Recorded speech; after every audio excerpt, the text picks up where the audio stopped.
এই যে এখন একটুখানি রেডি হয়ে বেরিয়ে পড়েছি। এখন একটুখানি যাব ডোমজুড়ে। তো একটুখানি যাই ঘুরে আসি। আর ভাবছিলাম যে সোয়েটারটা মনে হচ্ছে পরতে হবে না, তো বাইরে বেরিয়ে দেখলাম বাবা বেশ ভালোই ঠান্ডা। ঘরের ভেতরে ঠিকঠাক আছে, কিন্তু ঘরের বাইরেটা বেশ ঠান্ডা মতো। তাই বেরিয়ে পড়ছি একটুখানি সবাই মিলে ঘুরে আসি। আর এখন পান খাচ্ছি, জানো, যেটা ভাত খেয়ে খাওয়ার কথা ছিল সেটা এখন খাচ্ছি। চলো খেতে খেতে ঘুরে আসি। এই পান খেয়ে নিয়েছি মানে যে বাইরে গিয়ে একটুখানি ফুচকা ঘুগনি খাবো সে আর হবে না, বুঝতে পারলে?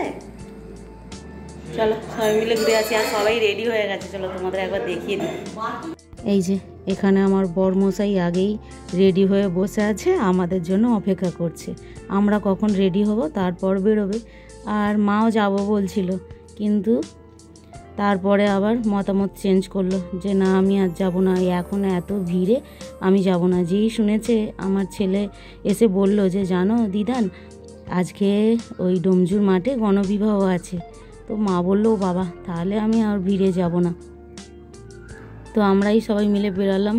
আর বোন, ভগ্নিপোত, আমার 2 ছেলে, আমি আর আমার বরমশাই, তো সবাই মিলেই বেরিয়ে পড়েছি। আর ডোমজুড়ে তো একদম পুরো মেলা হচ্ছে, দেখো না, মনে হচ্ছে যেন দুর্গা পুজো, কালী পুজো এরকম একটা ব্যাপার। পুরো ডোমজুড় সেজে উঠেছে একেবারে। তো এই যে লাস্ট এখানেই এলাম। এখানে এসে একটা শঙ্খ কেনা হচ্ছে। আমার বোন ওর বাড়িতে নিয়ে যাবে বলে একটা শঙ্খ কিনতে এসেছে, আর সাথে 2টো শাঁখাও কিনলো। তো যাই হোক সমস্ত কিছু বাছাবাছি করে বাজিয়ে টাজিয়ে নেওয়া হলো একটা। আর এই যে মা মনসা শঙ্খ ভাণ্ডার, এইখান থেকে আমরা সারা জীবন পড়ি, জানো তো। আমার মাও পড়েছে বিয়ের সময়, আমিও পড়ে গেছি, আমার বোনও পড়েছে।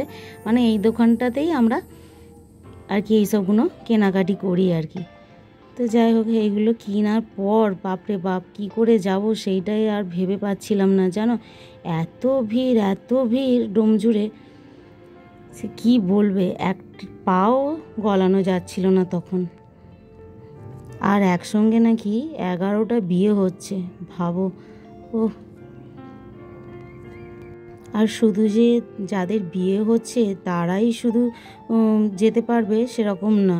আরে বাবা মেলার মতো ভিড় হয়েছিল, জানো, সে সমস্ত পাবলিকও ঢুকতে পারছে। তো সবাইকে ঢুকতেই দেখছি, বেরোতে কাউকে দেখিনি। ওই মাঠে কতটা জায়গা হয়েছিল সে ভগবানই জানে। আর এই যে ভিড়ের অবস্থাটা খালি একবার দেখতে পাচ্ছ, কেউ কাউকে আগে যেতে দেবে না, এরকম একটা ব্যাপার। সবাই আগে যাবে, এইভাবে জ্যাম লেগেছে। আর এই টোটোগুলো যেরকম সুযোগ সুবিধা আছে মাঝে মধ্যে, কিন্তু এই সময় না খুব বিরক্তও করে। একজন আছে কি নেই, বিশেষ করে ফাঁকা টোটোই বেশি। এরাই রাস্তায় বেরিয়ে এমন জ্যাম করে দেবে, তুমি কাজের সময় আর ঠিকঠাক জায়গায় পৌঁছাতে পারবে না। তো এখন এইসব ভিড় ঠেলেই এখন বাড়ি পৌঁছাতে হবে, তারপর একটুখানি দোকান বাজারও করতে হবে। আর এই যে এত সুন্দর করে সাজিয়েছে না, এই সব ভিড় ঠেলে বাড়ি আসতে গিয়ে 8:30 বেজে গেছে। তো তারপর কি করব, তাড়াতাড়ি করে রান্না বসিয়ে দিলাম। তো আর রাত্রিবেলা ওরাও ভাত খায়, তো দুবেলার ভাত করিনি, আবার রাত্রিরে রান্না হয়েছিল, কিন্তু রাত্রিরে তোমাদেরকে আর ব্লগটা শেষ করতে পারিনি, জানো। আর এই যে সকালবেলা ওরা বেরিয়ে পড়বে বলে ওদেরকে একটু চা করে দিলাম, আর একটুখানি লুচি আর একটু আলু চচ্চড়ি বানিয়ে দিলাম। এইটা খেয়েই ওরা বেরিয়ে যাবে।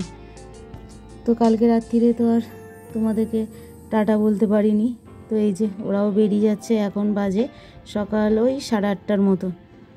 তো আকাশে এখনও বেশ রোদ্দুর হালকা আছে, আর মেঘ মতোও করছে। তো ওরাও বেরিয়ে যাচ্ছে। তো চলো বন্ধুরা, আজকের ব্লগটা এখানেই শেষ করছি। ততক্ষণ টাটা।